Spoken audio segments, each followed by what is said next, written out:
The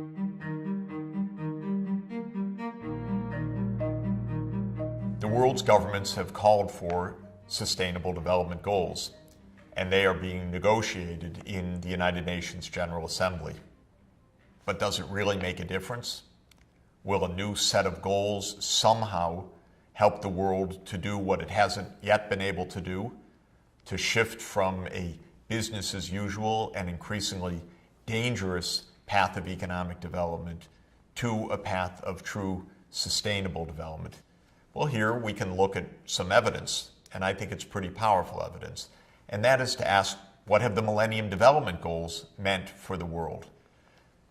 The UN adopted in September 2000 in the General Assembly the Millennium Declaration, including the Millennium Development Goals. And as we have talked about at some length, those 8 goals became the centerpiece of the development effort for poor countries around the world. Did they really make a difference? The answer seems to be yes, that there has been a marked acceleration of poverty reduction, disease control, and increased access to schooling and infrastructure in the poorest countries of the world, and especially in Africa, as a result of the Millennium Development Goals. They helped to organize a global effort. Why do goals matter? I think that the answer has many different aspects to it. First, goals really are critical for social mobilization. The world needs to be oriented in a direction to fight poverty or to help achieve sustainable development. But if we don't enunciate for ourselves that that's important, it's very hard in our very noisy, disparate, crowded, congested, overwhelmed world to mobilize a direction and a consistency of effort to achieve any of our common purposes. And so stating the goals helps all over the world for individuals and for organizations and for governments to say, yes, we've agreed. That's a good direction. There's a second aspect that the MDGs showed, and that is peer pressure. When the MDGs were adopted by all governments, governments had to show we're doing something. And even if they were not necessarily so inclined innately or deeply to take on this effort, by being international goals, they knew that progress was going to be reported, or the failure of progress, even worse, was going to be reported.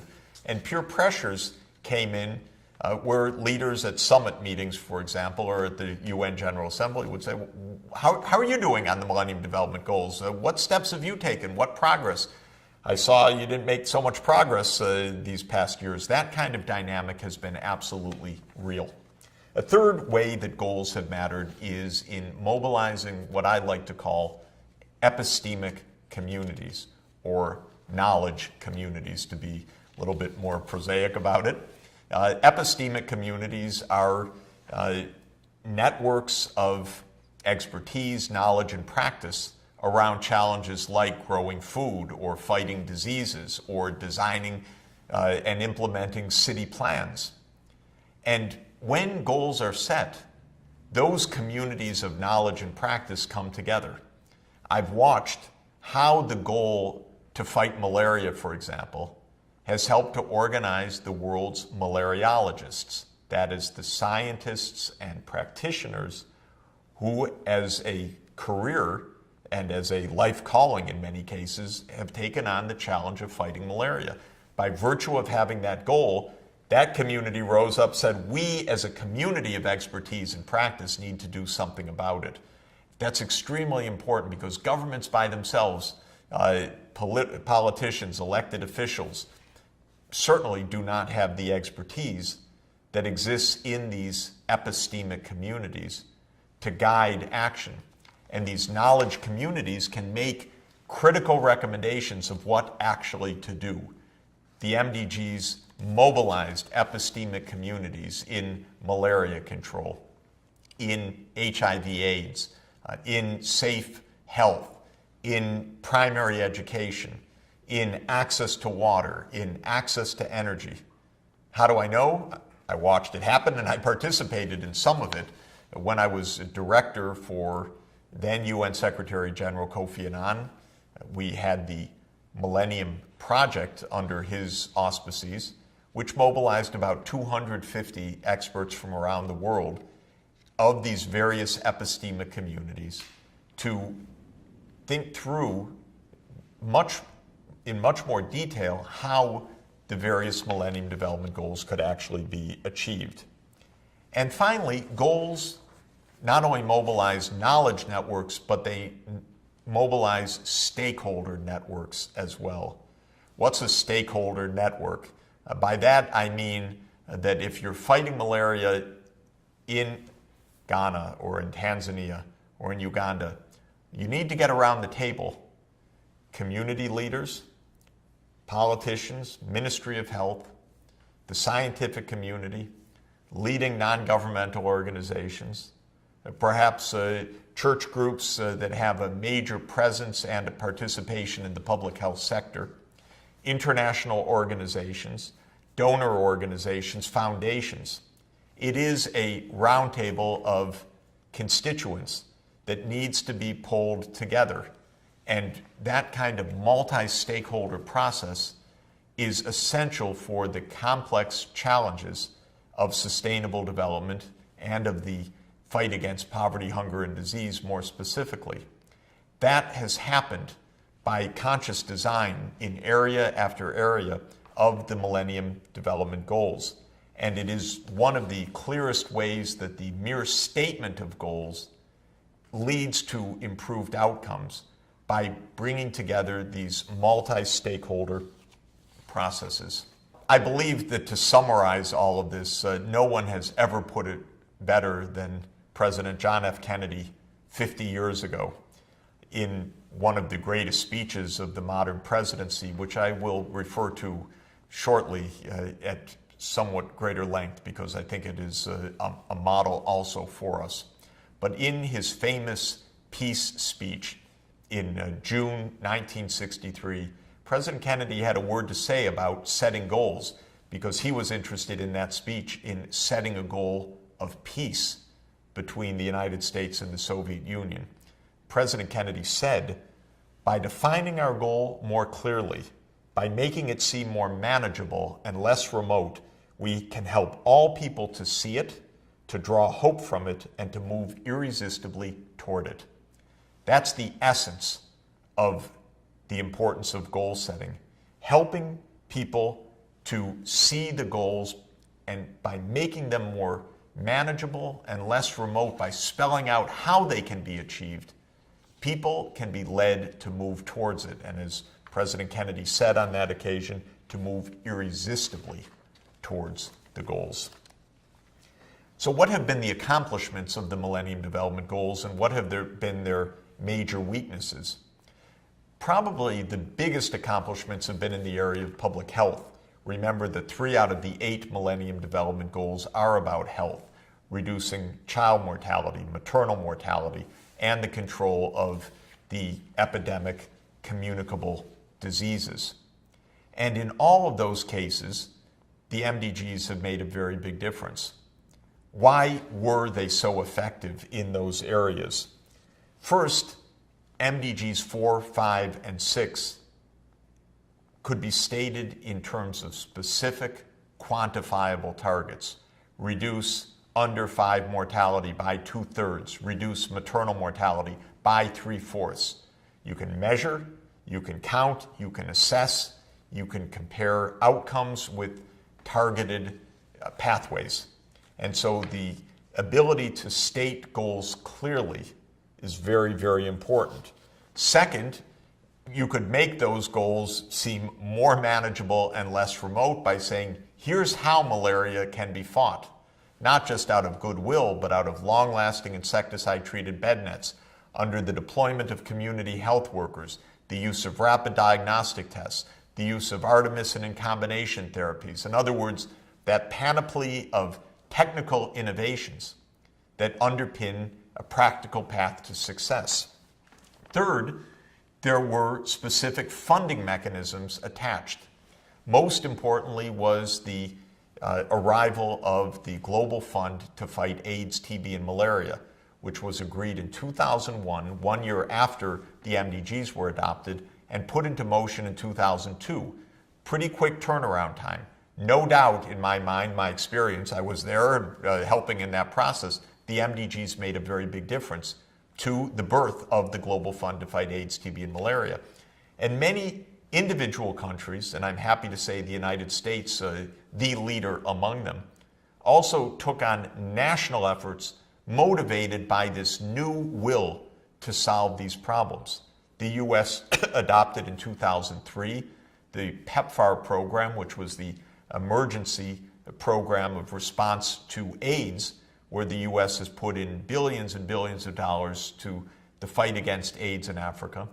And in 2005, the United States adopted PMI, the President's Malaria Initiative, also motivated by this new public health will to achieve the Millennium Development Goals. And PMI has played a major role alongside the Global Fund to fight AIDS, TB, and malaria in reducing the malaria burden. Finally, the MDGs succeeded in those areas because of monitoring, measurement, evaluation, and feedback to program design. Now, the MDGs did not work as well in certain other areas. In areas like sanitation, the MDGs are lagging behind. There hasn't been a global fund for clean water and sanitation the same way as there emerged the Global Fund to fight AIDS, TB, and malaria. And where the international funding was not elaborated and increased, where the goals were not made to seem more manageable and less remote through specific detailed plans of action, where the epistemic communities did not organize quite as well, or where the political leaders were more neglectful, the MDGs tended to lag. Public health, that came very high on the agenda. Education, surprisingly, not quite as high and not as well financed and with not the same dramatic progress as in public health. Agriculture, even a bit further behind, despite some nice words about fighting hunger. While progress has been real, the mobilization of global efforts have not been as effective, and the real change of policies and politics have not been as dramatic as public health. What this shows is that there's nothing inevitable, I should say, about stating a goal and having the good results achieved. Stating a goal, helping to make it seem more manageable and less remote, is the first step. Implementing a plan of action, taking the feedback, is the real long-term importance of what goals can achieve. And that kind of feedback mechanism is shown here in this very, very simple flow chart.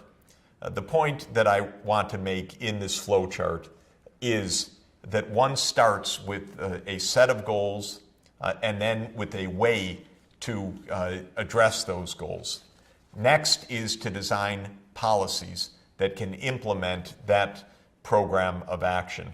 Next is that when the outcomes occur, to measure the feedback, and from the feedback to rethink, adapt the strategies in a continuing loop of policy, feedback, all under the pressures and the motivation of a set of goals and a set of timetables.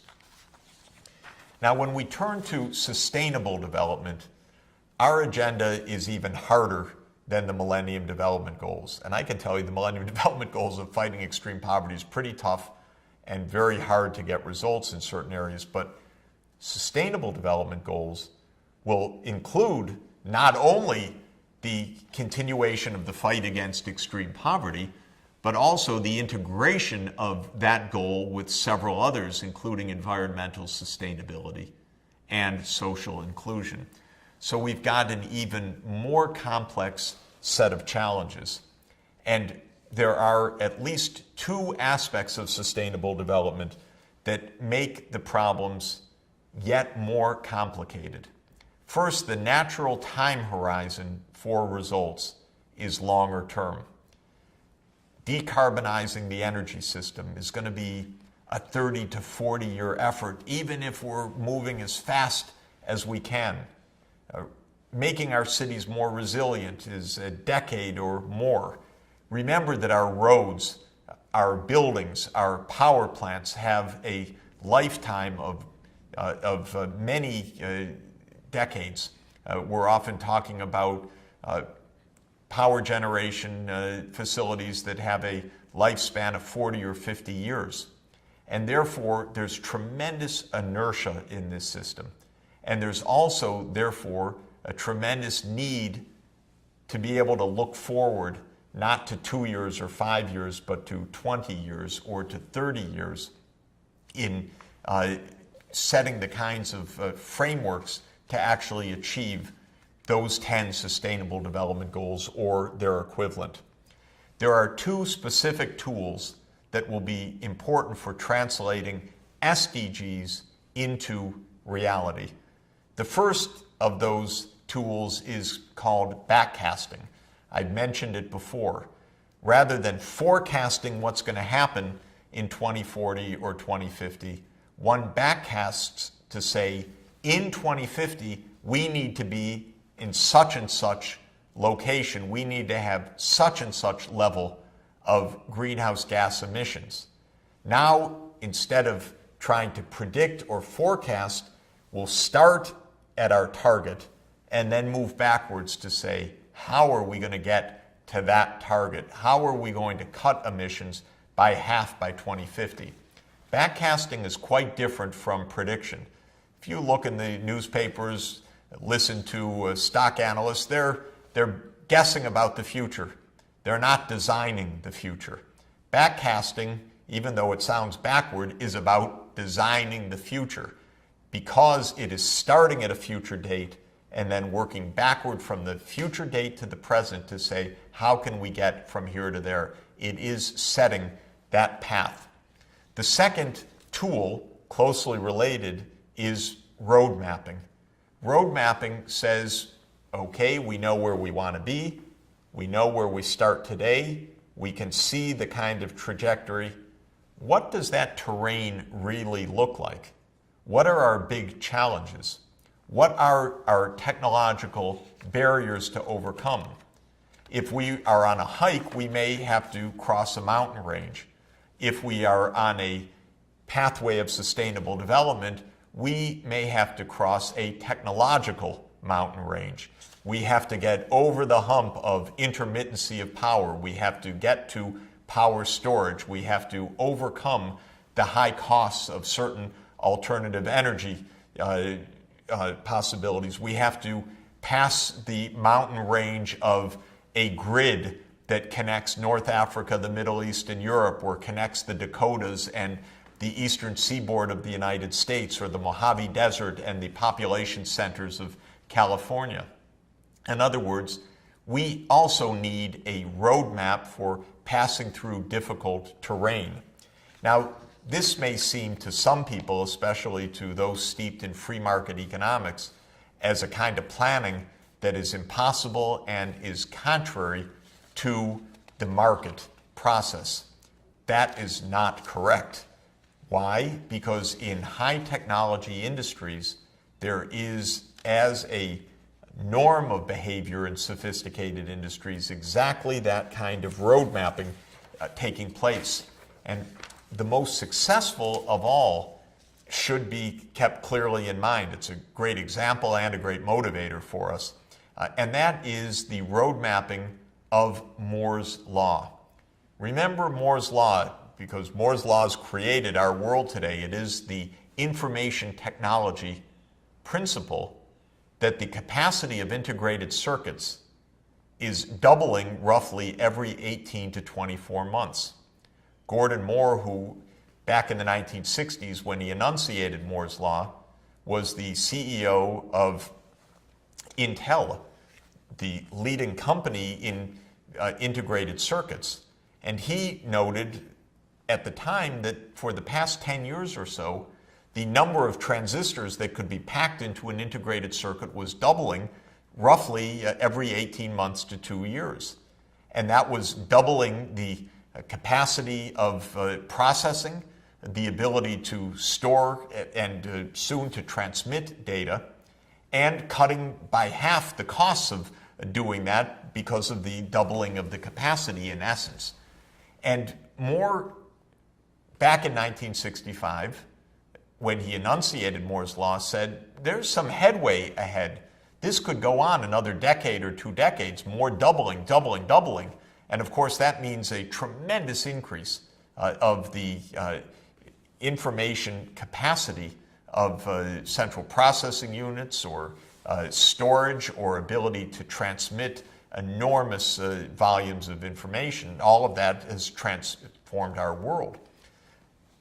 The powerful point is that Moore's law has continued roughly for half a century since Gordon Moore first enunciated it. And we've had roughly a billion-fold improvement in the capacity to process, store, and transmit information.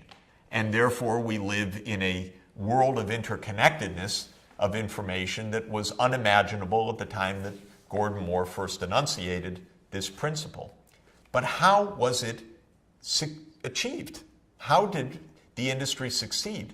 Well, part of it was individual brilliance and genius of engineers and scientists. Part of it was the competition in the industry. But part of it was industry-wide road mapping. That's the conclusion that I want to emphasize. And one of the aspects of that road mapping is a formal process called the International Technology Roadmap for Semiconductors, where leaders in the industry got together and said, what are our mountain ranges to cross in the future in getting the continuation of Moore's law? How do we push ahead another 2 decades of this doubling of capacity of the integrated circuitry every 2 years?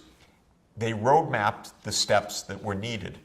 They did it brilliantly, and we know that they did it successfully.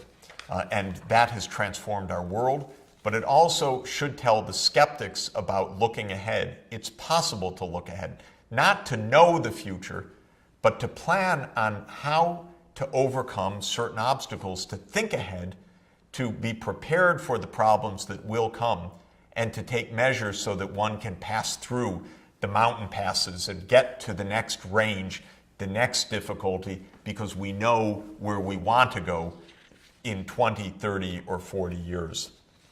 The final point of sustainable development that will be absolutely crucial is that, like the Millennium Development Goals, the SDGs will be a multi-stakeholder process.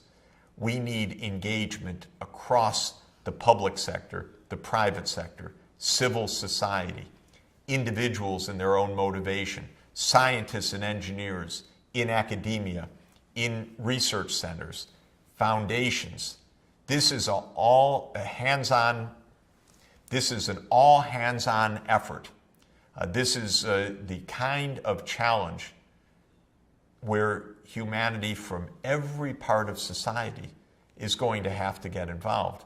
It may seem fanciful. We don't want those planetary boundaries staring us in the face. We don't want these risks coming so intensively and so rapidly. But that's where we are. And that's why the speed of action is so important, and why the multi-stakeholder approach that mobilizes all parts of society will be so vital. That's a big round table. It's a lot of discussion. It's a lot of harmonization of different approaches, some for profit, some not for profit, some basic science, some very applied decision making, some on the ground in communities all over the world, some training and educating the leaders of the future. But all of these interconnected parts of a global social network will need to be brought together in effective problem solving, decision making, and implementation of the Sustainable Development Goals.